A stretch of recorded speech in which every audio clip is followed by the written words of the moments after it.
In niche selection, people mostly make these 5 mistakes. And I expect all of you not to make any of these mistakes. Should we talk about it? The first mistake is getting married to your niche. Most people think that once they select a niche, they must stick to it. No, wrong. You are not going to be married to your niche. You have to romance or you have to date with the niche. You take up a niche, select it very carefully, work on it for 3 to 6 months. If it works, fine. If it doesn't work, switch over to something else. Okay, nobody is going to stop you. And if you just keep on sticking or stay like a married couple with the niche which you have selected and that is not working for you, who is going to suffer? Only you. So don't get married to your niche. Your niche is like a fiancé. You date with the niche. You just try it for 3 to 6 months. If it starts working, if it starts giving you results, wonderful. If it doesn't, then you can switch over to some other niche. Okay. So don't get married to it. That is the first point. That is the first mistake, and you should avoid it. Dating versus married. You can see the picture, the cartoon here. Dating and married life, you can understand. So if it is not working for you in 3 to 6 months, better to part ways with it and start working on some other niche. Okay. Now, niching too broad. Like initially, when we were talking about niches, and I asked you one particular question: what is your niche? Most of you said fitness, wellness, finance, business, relationships. When you say relationships, what kind of relationships? Husband-wife relationship, married life relationships, relationship with your kids, relationship of a boyfriend, girlfriend, relationship with the society. There are a hell lot of things. So you have to be specific. Relationships is a broad, very broad niche, or you can call it a domain. Okay. Your niche has to be, suppose you are into relationships, you can say, I'm into relationships, or say parenting, or say uh, married relationships, or you can say girlfriend boyfriend relationships, or any other relationship, particular relationship which you are specialized into. Okay. So as we were talking, this is the age of specialists, not generalists. So you have to be a specialist, and for that you have to work on a micro niche. Suppose somebody asks you, what do you do? And you say, I'm into wellness. As we talked earlier, wellness includes so many things: yoga, gymming, running, medicines, alternate medicines, a lot of things. So just saying I'm into wellness is not going to serve the purpose. Even when you say I'm into yoga, okay, yoga training, again, this is not micro niche. But when you say I teach yoga to young women, say 20 to 35 or 20 to 40 years of age, that is a micro niche.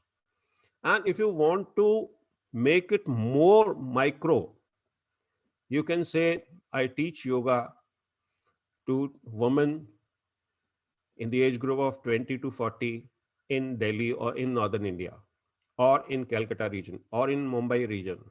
So that makes you a specialist in that particular segment, in that particular area. So if somebody is looking, some woman, some lady in that age group is looking for a yoga instructor, she will prefer to talk to you instead of going to somebody else, because you are niching very, very specific target audience. Okay. So instead of niching too broad, you should go for a micro niche. Correct. The third mistake people make is, now say another, if we take another example, somebody says, I'm into digital marketing. So digital marketing again is a very, very broad subject. Somebody says marketing, again a very broad subject. Relationships. So these are all broad niches. You should go micro. Why to go micro and why not to stay in the broad niche? Let's see that. When you are working in a micro niche, you become a specialist. And when you are working in the broad niche, you are a generalist. And there is always a demand for the specialist, as you know. Suppose somebody has got a heart problem or cardiac problem. What do you feel? He'll be going to a normal MBBS doctor, or he'll prefer to visit a cardiologist, even though his charges, his fees may be 10 times more or 15 times more. Definitely, the person will prefer to go to a cardiologist because he is having a serious problem, and the cardiologist can give a solution to his problem and not the generalist. Correct? So this way we see that there are benefits of going micro instead of going broad. Correct? So we must go micro. We must decide a micro niche instead of going broad.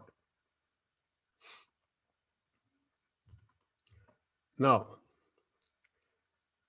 have you heard about red ocean, blue ocean strategy? Have you heard about it?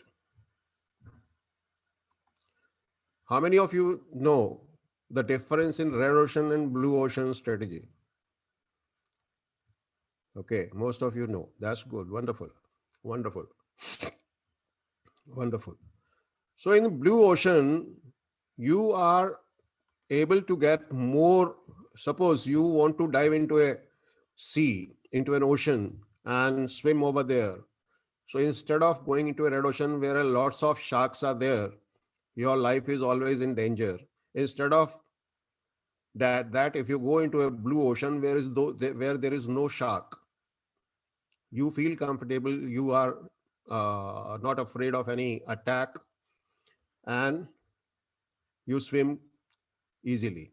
Likewise, if you go for fishing, and there is one particular area in which there are lots of people, lots of other people fishing.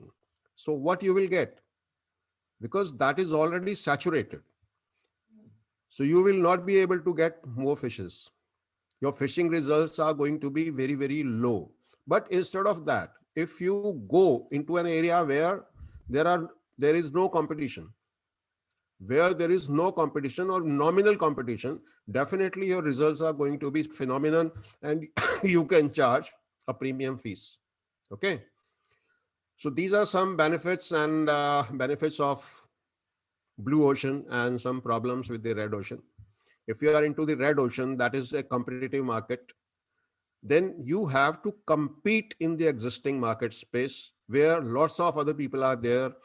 Some of them are having very deep pockets. They are spending a lot of money on advertising and marketing, which you may or may not be able to spend initially. Okay. So fighting with all those sharks is very, very difficult in the red ocean. But if you create an uncontested market, if you enter into an area, a specific area where the competition is negligible or there is no competition at all, so your expenditure is also very less and you are able to succeed very fast. Okay. Red ocean, there's a lot of competition. In the blue ocean, competition is irrelevant. In red ocean, you are exploiting the existing demand. Suppose there is a demand for yoga, but there are hell lot of yoga teachers in the red ocean. But when you become specific, like say, I help post-pregnant women, post-pregnancy women lose weight, that becomes very, very micro niche. And you can charge premium fees for that because you are a specialist in weight loss or fitness of post-pregnancy women. So these are some examples. You can work like that. Make the value cost trade-off, because when you are into the red ocean, it is very difficult for you to survive because your cost is high. And in the blue ocean, break even is very, very easy because your costs are very low. So there are certain advantages as well as disadvantages. And definitely, when you are into a blue ocean, you have a plus point, and you can survive and make more money, and your life is going to be more comfortable. Okay. Now let's take an example of a micro niche. There are two doctors, or say you create course. Okay. Like say, if I say I create course for, I help people in creating online courses and launching online courses. So my niche, my area is course creation, online courses.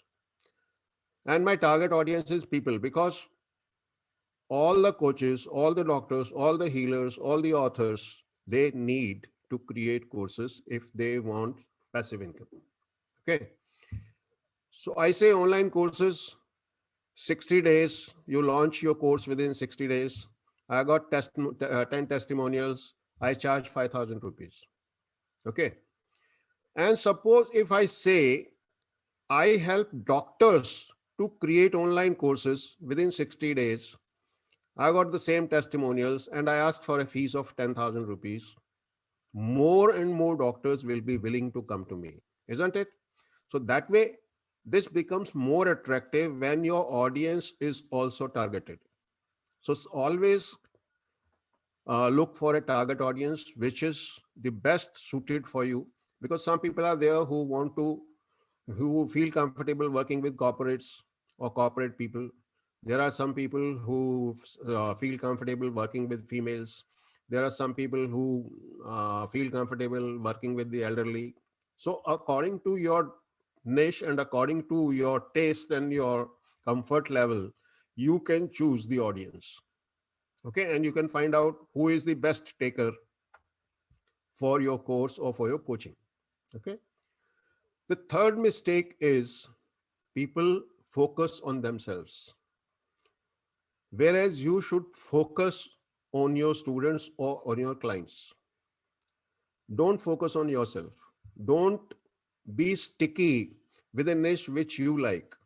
There are certain tests we'll be talking later on, whereby you can find out whether the niche is correct or not, or this niche should be followed or not.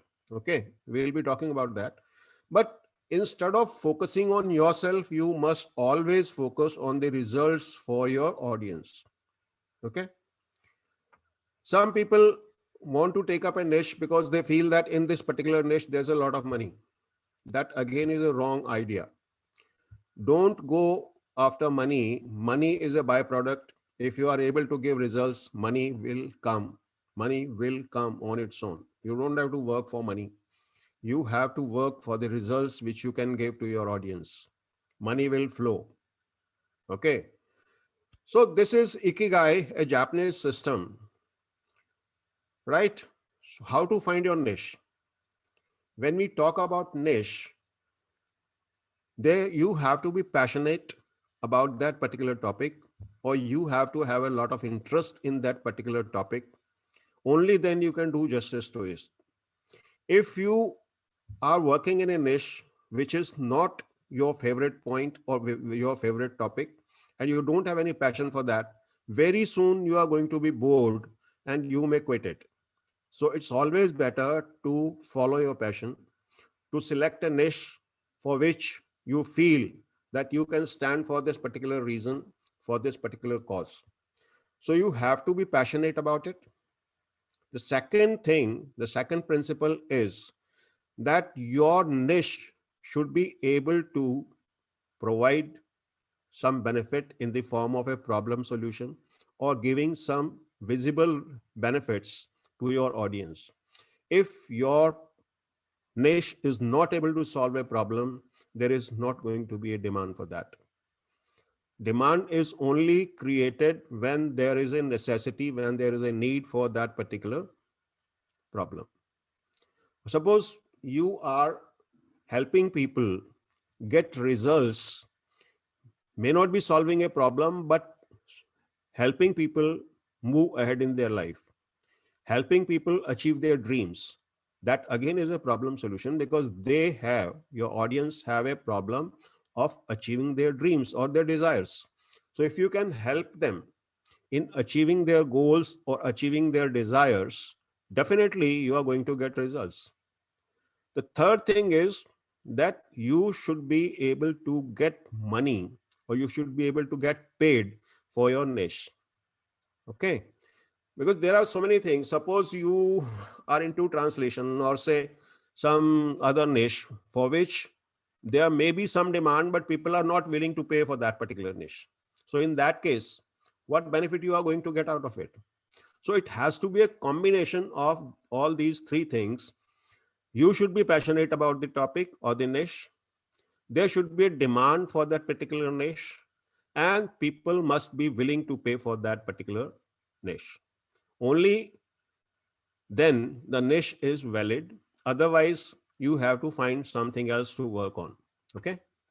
Follow your passions and money will follow you. This is a famous saying, and you can just think about it. Because if you focus only on money, you are not doing justice to your students or to your clients. But when you are focusing on your passion and you are focusing on solving people's problem, you can expect a lot of money in return. Correct? So now, how to find your passion? How to find your passion? Very simple. How to find your passion is very simple. Do you love videos about it? Suppose you are into yoga. Do you love watching videos about it? Do you love reading about it? Would you do even if for free? If the answer is yes to all these three questions, then this is your passion. If the answer is no to any one of these questions, this is not your passion. Okay, the first thing, you love watching videos on that topic, you love reading about it, and you are willing to work for free in that niche. That shows that you are very passionate about that particular topic or that particular niche. So that makes it easy for you to understand. Correct? Is that helpful? What looks impossible? What looks impossible? Nothing is impossible in this world.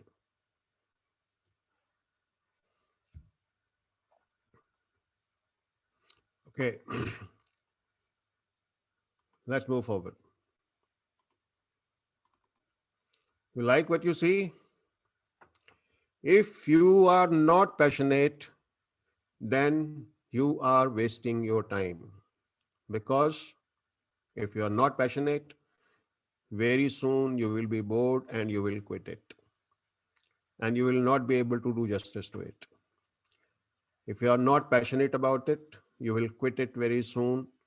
Results will not be there. Then the fourth mistake people make is they focus on money.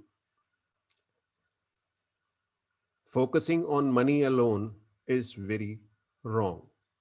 You should focus on results, as we have been talking since yesterday. You should focus on the results for your students. Money will follow. But money is important at the same time. If your niche is not able to get you paid properly, it's not a valid niche for you. Because ultimately you are working for money, for making income. Okay.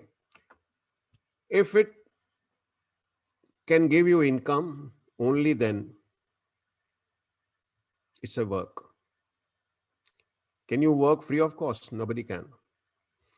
You can work free of cost for some time, or say some time in the month, or sometime in a week, or sometime in a year, but not always. But if you are working always, or every time, or every day for something, you must get paid. And it is your right, as we were talking yesterday, you are doing justice to your students or to your clients when you charge them. If you don't charge, you are doing injustice to them, because the people who pay, they pay attention, And the people who pay attention, they take action. And the people who take action get success. So this is a correlation between payments and success. The steps are the people paying, pay attention and take action and get results. Okay. So when you are charging for your fees or for your course, don't be ashamed of it. You are doing a justice, you are doing a favor to your audience and to your clients. Okay. So always focus on results, and results not only for you. You should focus on the results your students are getting, because if your students keep on getting results, your course will keep on selling. If your students are not getting results, your course will not be selling. Your course must solve a problem. If your course is not solving any problem, there will be no takers for it. Correct? Now,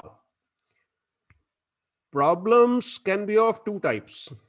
One is good to solve and one is must to solve. You understand the difference?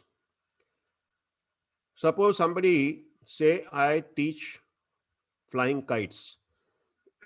Sorry.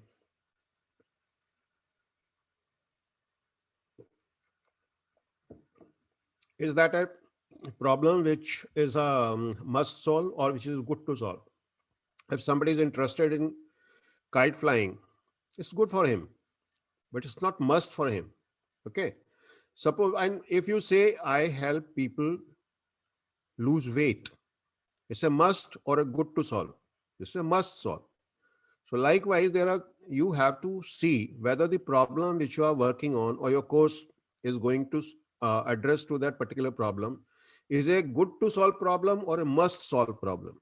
A must solve problem is better to focus on, will give you better results. Okay.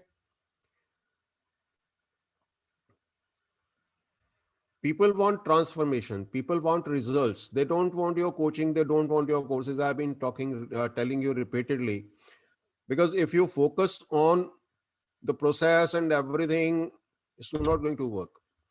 But when people start getting results, wonderful.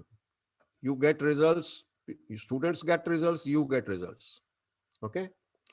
So when you work in a particular micro niche, you become the specialist in that. This is an added advantage because you keep on working on that and you keep on studying about it. You keep on learning new things about that particular area, that particular topic. So over a period of time, you become a specialist in that particular niche. And that adds more value to your course, to your coaching. So these 5 mistakes are there. We have been talking. Getting married to it, you should not. Niching too broad, you should not. You should go micro instead of a broad niche. Focusing on yourself again is wrong. You should not focus on yourself. You should focus on the results your student wants. Not focusing on money again is wrong, because if you are not getting paid, you will not be working for a long time on that particular niche. And the last mistake which people make is not focusing on results.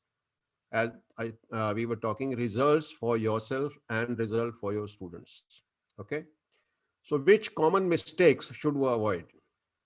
Tell me, which of these 5 mistakes we should avoid?